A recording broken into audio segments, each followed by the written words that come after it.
Assalamu alaikum wa rahmatullahi wa barakatuh. So inshallah I will be reading out Surah Balad and explaining some of the idgham rules that are in this surah. So first I will read it out to you. I will do all the ghunnas, and after every ayah I will be pointing out where the idgham rule is and how you're going to read it. Okay? أعوذ بالله من الشيطان الرجيم. بسم الله الرحمن الرحيم. لا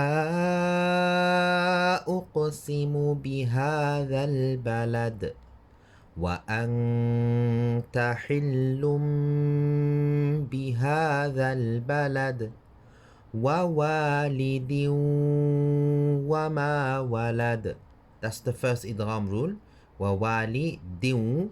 So instead of saying din wa, you're going to say wawalidin wa, and you're going to make this wa sound very soft, which will allow you to stretch it in a ghunna. So if you say wawalidi wama and you made the waw very hard, you won't be able to stretch it like a ghunna. But if you make it soft like this, wawalidi wama, then you're able to stretch it in idgham. Okay?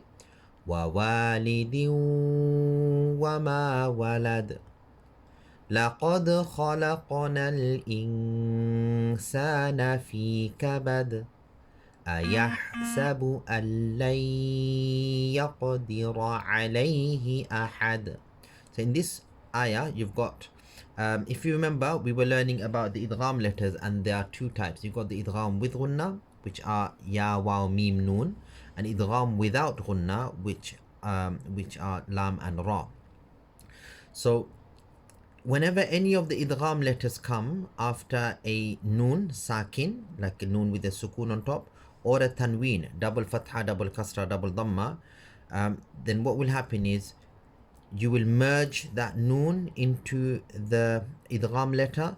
So here, instead of saying an lay, you're going to say al lay. So you're going to merge the noon into the lam. You're going to bring it together and make it into one. Okay? So al, but now the lam is a idgham without ghunna. So you're not going to stretch it. It's just going to be al.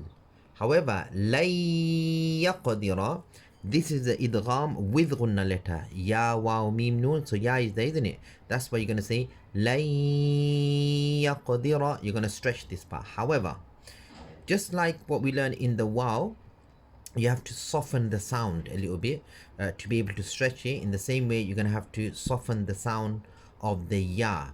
So if you say lay yaqdira like a normal shadda, then you won't be able to do the gunna. You have to make it soft. لن يقدر. So wherever you're pronouncing the waw from or the ya from, instead of fully engaging and fully saying it from that part, you'll just make it a bit softer.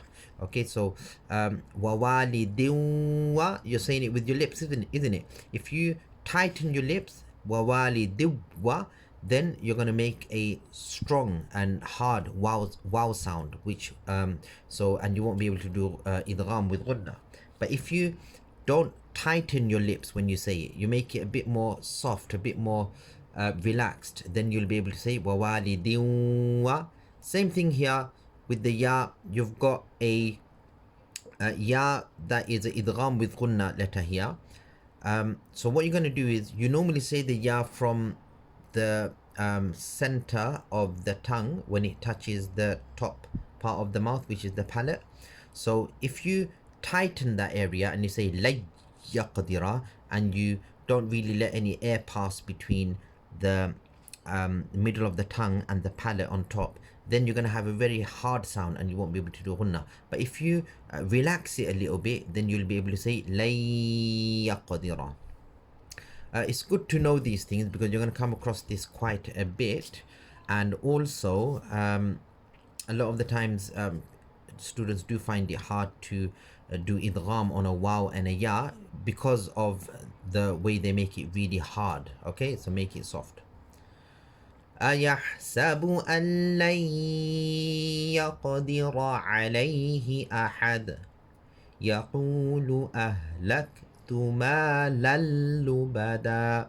There's another idgham without gunna. See, because the tanween is joining onto the lam. Remember, it's always going to be either a nun sakin joining onto a idgham letter or a tanween joining onto a idgham letter. The reason is because the nun sakin and tanween, they both have the same sound. They've got a nun sound. An, ban, tan. They've got a nun sound at the end with a sukun. So that's why whatever rule happens to a nun sakin will also happen to a tanween, a double fatha, double kasra, double dhamma. So here ma lal lubada, that's the idgham without gunna, don't stretch it. أيحسب أن لم يره أحد. Here is the idgham without gunna, don't stretch it. ألم نجعل له عينين ولسانا وشفتين. Here is the idgham with gunna, isn't it? Wow is the idgham with gunna. Ya wow mim nun. So you're gonna soften this sound and you're gonna say walisana, and you're gonna stretch it for about 2 seconds, okay? وهديناه النجدين فلقتحم العقبة. Now we actually reading quite a lot of qalqala places as well, but since this is not the lesson, I'm not going to explain that. I've already explained that before. However, listen to how I'm reading and you'll be able to notice the qalqalas that are happening as well. وما أدراك ما العقبة فك رقبة أو إطعام في يوم ذي مسغبة.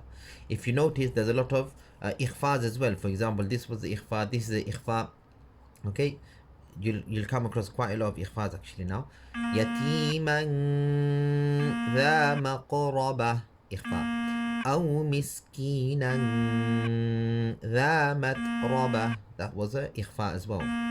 ثم كان من الذين آمنوا وتواصوا بالصبر وتواصوا بالمرحمة أولئك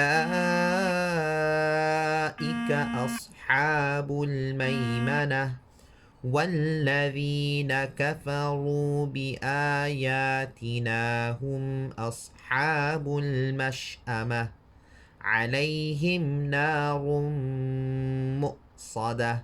So here is your last idgham with ghunna. So there's a lot of idgham rules on the top and there's one idgham rule at the bottom. So go over them, listen to how I read it like that as well, and try to understand the concept of idgham and you know how to say it, inshallah. Okay, don't worry, the more you do it and the more you come across it and the more you identify it, you notice it, you will get better over time and you won't even have to think about it. You're going to say it correctly, and if I ask you, you'll be able to tell me exactly what is happening. Okay, jazakallah khairan wa ahsan jaza. Assalamu alaikum wa rahmatullahi wa barakatuh.